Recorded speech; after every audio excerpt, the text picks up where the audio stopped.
Hi everyone, so I have another no-buy related video. There's going to be quite a few of them over the next couple of months. I have a lot to talk about, but if you have any specific things you would like to see from me, please let me know. I've said this in the last couple of videos, but if you have any specific questions or things you want me to address about my no-buy or whatever else, please just ask and I will do what I can if it's applicable.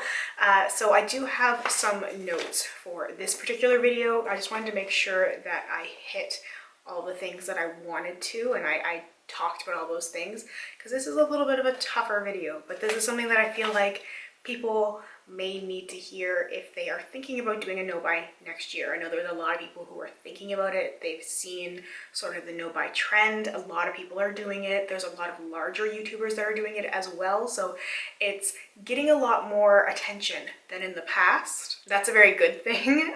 But for some people it can be a little scary, and every situation is going to be different. So I just want to talk a little bit about mine. So I'm going to start by talking about the things that make me want to buy makeup and how I've kind of identified these things and working from there. So there's 4 sort of key emotions that I've pinpointed, and I've been able to pinpoint this from journaling. And I talked about this before, and I've had quite a few people ask, like, what do you mean? And it's really just writing in a notebook. I have one in front of me, I'll show you. I have a notebook like this. This is one that I would keep in my bag, kind of a smaller one, and pen, and I just write in it.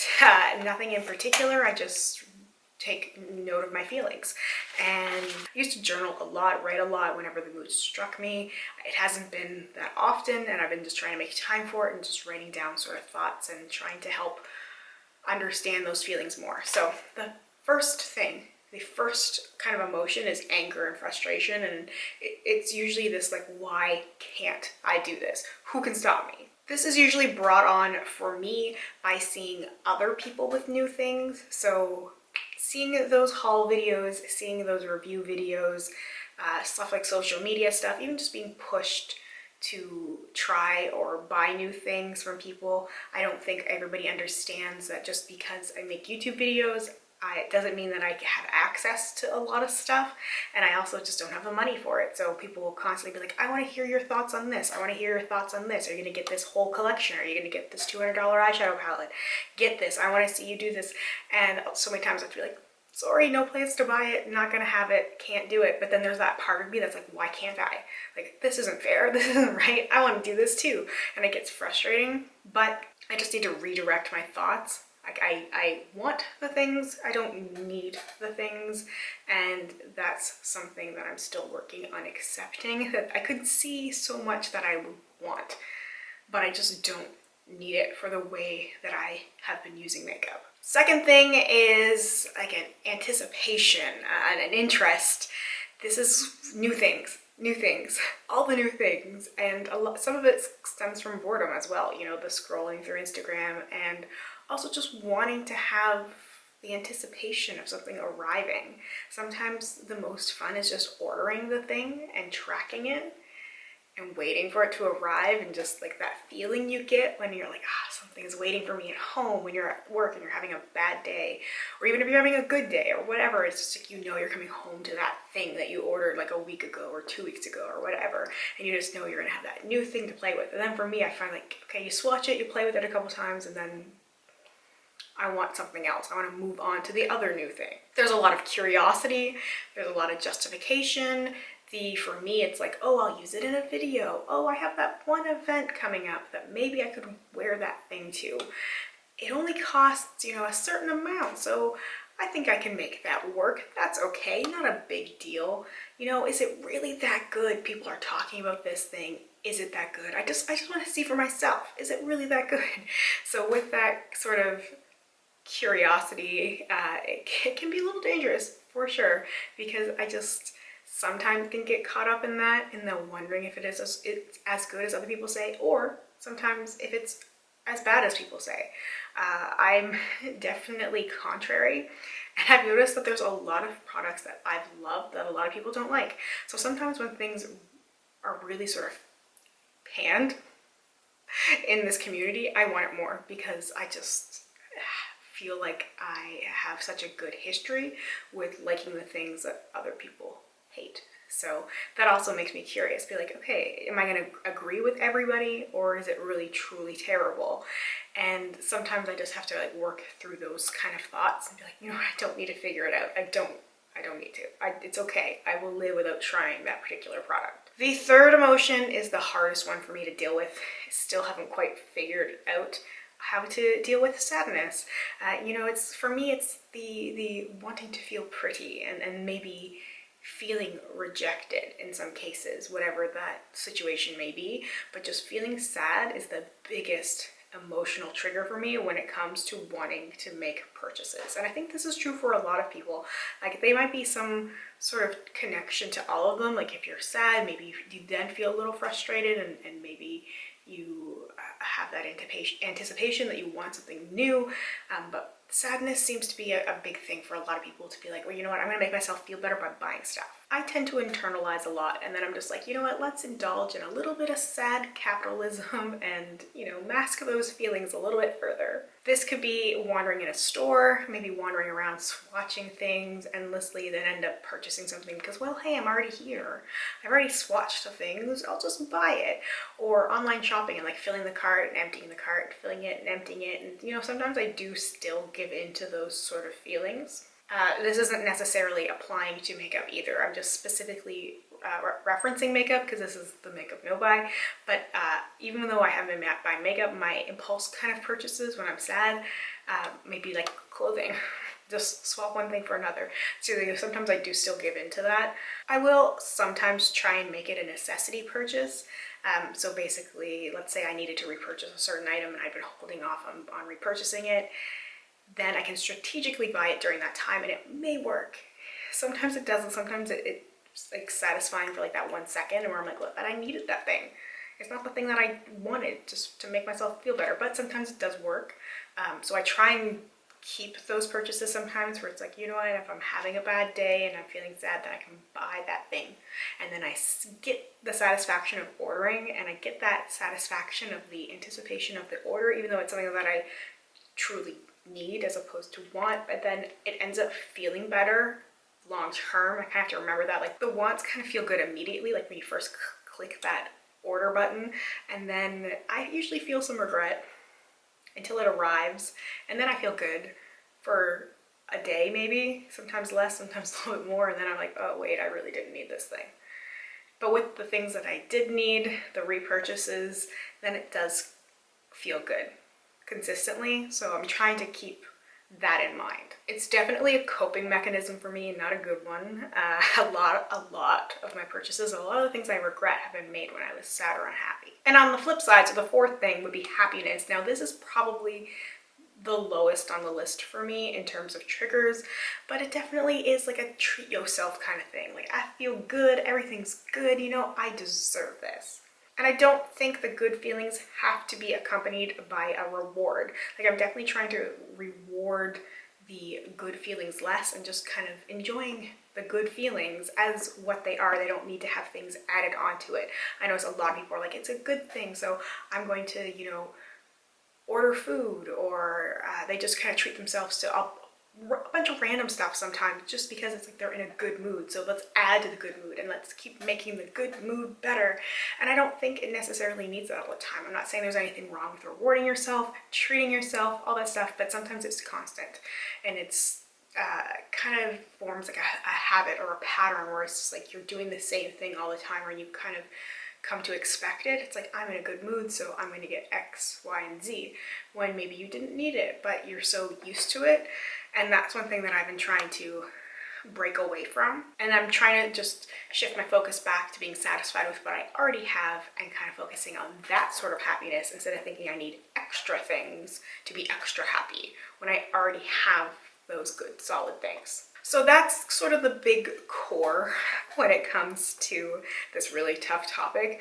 But introspection is so necessary if you want to be successful with the no buy, in my opinion, just based off what I've learned over the last year, I don't really think you can just do it. Like some people can do it for a month, that's fine, and then they just kind of go back into their old habits. So it's like if they needed to save for something for a very small period of time and they didn't need to make a permanent life change, then that's okay. But if you're looking to make a permanent change, or you want to make a consistent change, if you want this to be more of a permanent thing and not temporary, then I think you really do need to focus a little bit inside, which is scary, and not a lot of people want to do it. I find that you really can't fix a problem if you don't know why. And for me, there's been a lot of why, a lot of questions in general, but just a lot of why. Like, why was I buying so much makeup? Why do I have so much makeup? Like, what happened? It's all very personal. I can't give you an answer. I know some people want to just know all the answers right now, and it's impossible for me to do that. For everybody, it's going to be different. For me, I still feel like I have way too much stuff, and I've created a lot of waste. There's been a lot of unnecessary purchases, a lot of unnecessary things that I've bought in the last few years. This last year has been pretty good for me, especially makeup wise, but I mean, I have made other purchases in other areas that maybe I didn't need to, like clothes. So I'm working away from that as well, just kind of working through the whole process mentally. But for me in the past, there's definitely a lot of selfish spending, a lot of distraction spending, a lot of just trying to get through whatever I was getting through at the time, a lot of hard moments, and it was just like, well, at least I have this thing. At least I can have new packages of makeup arriving every day. It seemed like probably more like every week, but still quite a bit of stuff. And it gave me that thing to look forward to. It was that thing I could hide away with, and that thing that gave me that temporary kind of joy, but it was temporary, so it had to keep happening. And then it just was way too much. My relationship with spending and with makeup has been really fractured, and I feel like I've been repairing that quite a bit. My makeup journey has been quite interesting, the kind of steps I've taken and the route I've ended up on has been really unexpected. As someone who, you know, loved makeup from a very young age and then kind of went back and forth with it, and then with social media kind of created this whole other thing altogether. And I've definitely had to work on myself a lot.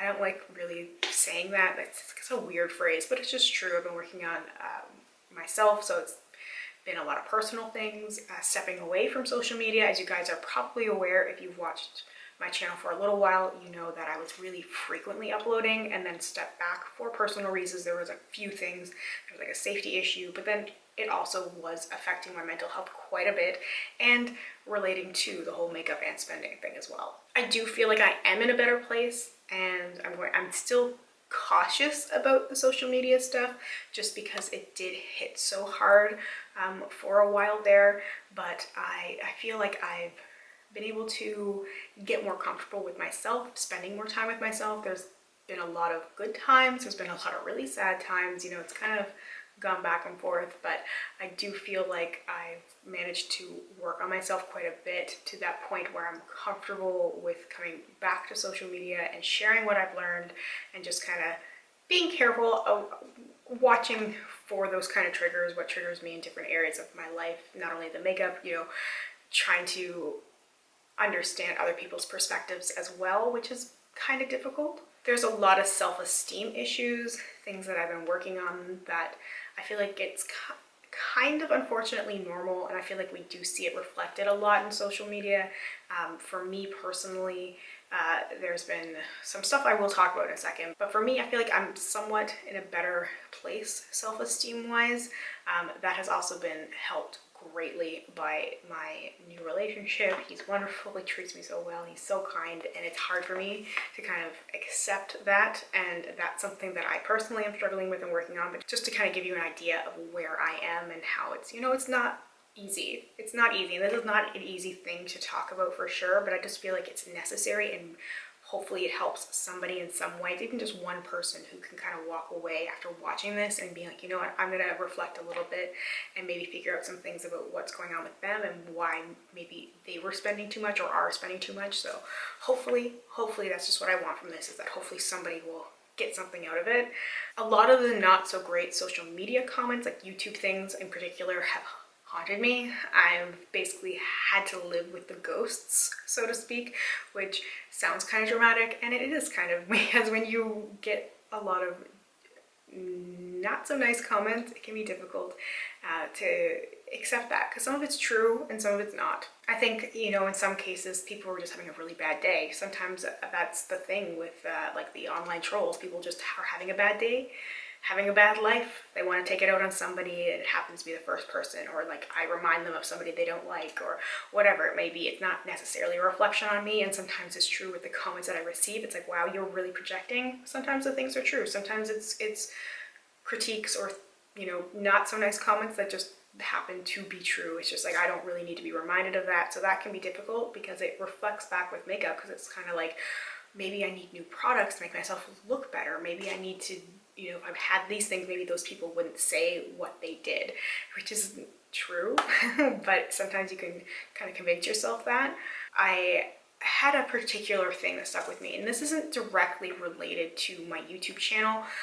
It was a comment sort of thread that was outside of YouTube, but that I happened to stumble across, where it was like a discussion about how I was like unconventionally attractive, not like Hollywood pretty or something like that. And it just sort of stuck with me because I always viewed unconventional as basically unattractive, ugly. And it's like, that's just the way that I viewed it, and it really shifted the way that I viewed myself. Because I always thought like I'm average, but could potentially, you know, make myself look a little bit above average. And then I was like, oh, maybe I'm not. And it was a lot of wow. And that hit me so hard, and it was really unexpected that something like that would, but it did. And it affected the way that I purchased. And I definitely wanted to buy more things. And I felt like I had to have all this stuff, and I had to look a certain way because I wanted to be more conventional than unconventional, because that to me was like the dirty word. But I've definitely come to embrace more of the flaws about myself, some of the things that people have pointed out. I've learned to embrace it a little bit more and be like, you know what, this is the way it is. This is the way that my face is. So I like putting on makeup, but I don't try to put makeup on to make myself look like conventionally pretty because maybe I'm not. I don't know. It's hard to get kind of view yourself that way anyway. But definitely looking for flaws was very hurtful and encouraged me to spend more. Like it's such a weird cycle, because like my makeup purchasing kind of spiraled out of control because of panning, because I felt like with the panning community I had to have more products and keep panning, and people were always like encouraging me to continually pan, and I was afraid I was going to run out. And then, you know, hearing these comments, and of course it's a beauty thing, you're talking about makeup, you're talking about things, people are focusing on this area, and then when people are commenting on that area, then it kind of is that cycle that continues. We're like, oh my god, I want to fix this, I want to fix this, I don't like this, I don't like that. And even still, sometimes when I'm editing videos, it can be difficult. I'm looking at my face for like an hour, and I'm like,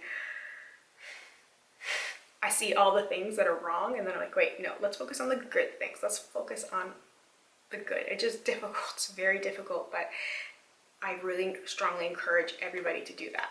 Focus on the good things and focus on inside. That's another thing as well, is that like I've definitely been focusing on the inside. You know, no amount of makeup is going to make me a better person. I have to work on that part, and I feel like I've definitely worked on the inner parts of me a lot, which has ended up reflecting a little bit on the outside. And I feel like I am more confident, and I feel like I am happier, and I feel like that makes me look better, and I feel like I am more of a positive person than I have been before. I feel like I'm more encouraging and upbeat, and I think that's reflected, and I always know that people that I'm drawn to the most are the people who are so sunshiny, who bring you that light even in the dark times. You know, I really am more than makeup, and that is the biggest thing, and it almost feels like a sin saying that on a beauty channel, but it's just true. I am more than makeup. I'm more than the mask that I was putting on my face. Like I was thinking about getting ready for this video, and I was like, okay, I had fun with my makeup, and then I was like, but I'm filming, so I need my false lashes, and I need to do this, I need to extra contour, and I need to extra conceal. And I was like, no.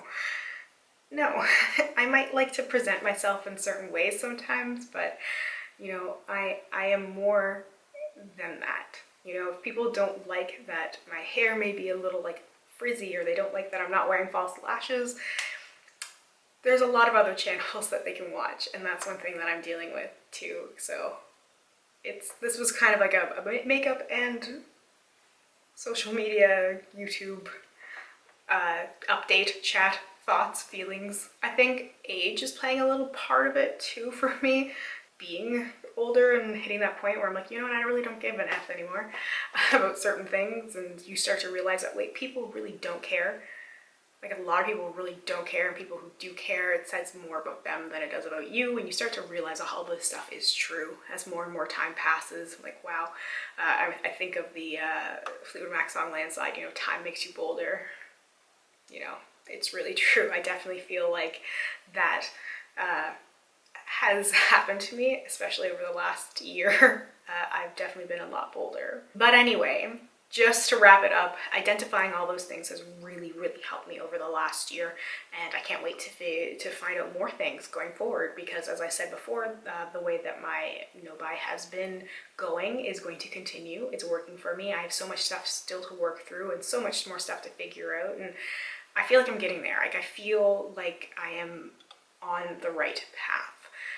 It took a long time. I think I got lost quite a few times along the way, but I feel like I'm firmly on the path now, or making my own path. It feels good. It feels like I'm in a good place, basically, and this stuff is difficult to talk about. It's difficult to think about. It's difficult to work on, but I think it's very important to address, and it's not something I really see brought up often within the whole like panning community, no-buy community, because I feel like a lot of people kind of skirt around the actual issues sometimes, because I think a lot of us, I am generalizing here, but I think a lot of us have underlying issues that are tied to our maybe somewhat ridiculous makeup spending, just because in some cases, you know, it really is a lot, and I am speaking about myself here too. So okay, that is all I wanted to say. Let me know if you have any questions, comments, concerns, anything you'd like me to talk about more in more detail, or just any questions, whatever. I'd be happy to answer you, even just talk in the comment section down below.